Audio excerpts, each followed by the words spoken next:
Hey, hello, folks.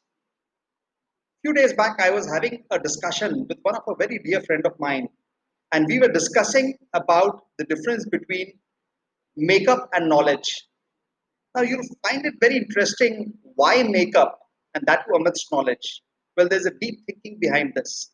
Makeup, in its most literal sense, it signifies external beauty, which makes a person look more beautiful, or so to say, a lot more appealing. An external makeup may or may not bring with itself internal knowledge that can actually help an individual to succeed in life. Now, makeup, as we all understand, is always transitory since it has to be applied again and again and again. It's like a cycle. You see those Bollywood stars, you see those celebrities, do they always look like the real self? Obviously not, because they have applied makeup. Now, that is one way in which you can relate makeup. The other way, the context with which I'm sharing my thoughts with you with respect to makeup is makeup of knowledge. What happens is when you engage with people who are not very deep in their knowledge and who have shallow thinking, that is when you end up having makeup knowledge rather than having a deep one. And one of the most important aspect is we all know that makeup is transitory, but knowledge, once you apply it, once you have gained knowledge, you will be in a position to apply that to the wisdom that you generate over a period of time, and that stays with you forever in your life. Thus, knowledge becomes valuable when you actually apply it appropriately. Makeup, when applied, changes your day, but knowledge, when applied, changes your entire life. That's the fundamental difference between makeup and knowledge. However, having said that, not every makeup can make you beautiful, and similar to this analogy is not every knowledge can make you wise. And that's where the thinking of shallow knowledge as against deep knowledge typically comes in. And why do I really say that? The primary reason why I say this is knowledge helps you in your path to achieving power. But having an attitude to apply wisdom as a topping on knowledge makes you truly powerful. Now, what's really the difference between knowledge and wisdom? Knowledge is a sense of understanding. Wisdom is a topping on that when you use your judgment to apply that knowledge in practical sense.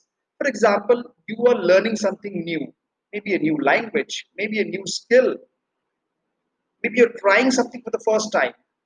When you know that you have a theoretical understanding and you now want to apply that in the practical world, that is where you actually start to use your wisdom and then apply that knowledge in the real sense. So just imagine, like the way a teacher teaches a young student right from the early childhood days, not everything that the child absorbs is actually taught by the teacher. Why? Because of the wisdom that the individual starts to generate from an early age. Similar to this, if you look at a working professional, if you look at a student who's currently undergoing college, now what really happens with them? They learn a lot every single day, but they also start to use their wisdom. Why do we really say that to learn social media from a young student is a lot better than learning from a from an adult who is there at your home? Maybe because that young adult, because of his or her innate ability to keep trying a lot of new features, ideas, suggestions, creativities, will be able to generate a lot more thinking. And that's where what really is happening is in the corporate world, two-way learning is really happening. And that's happening at a very, very fast and rapid pace. While in the erstwhile era, what used to happen is seniority was always considered as a lot more powerful because people have gained that wisdom. But now, in the digital era, what's really happening is young is the new senior. So you see what is really makeup and the real knowledge. While someone who is very senior might strive to make saying, okay, he or she really understands, But there's absolutely no harm in sharing if a person doesn't understand.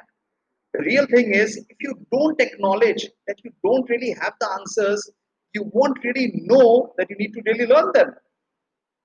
And according to me, there's nothing called fake knowledge. It's all about saying shallow knowledge and deep knowledge. The deeper the knowledge, the more real it actually ends up becoming. And as Benjamin Franklin has rightly said, an investment in knowledge pays the best possible interest that one could ever garner in his or her life. So, friends, my message to each one of you today is run after deep knowledge and not a make-up knowledge. I wish you all the very best. Thank you so much. May God bless you. Cheers. Bye bye.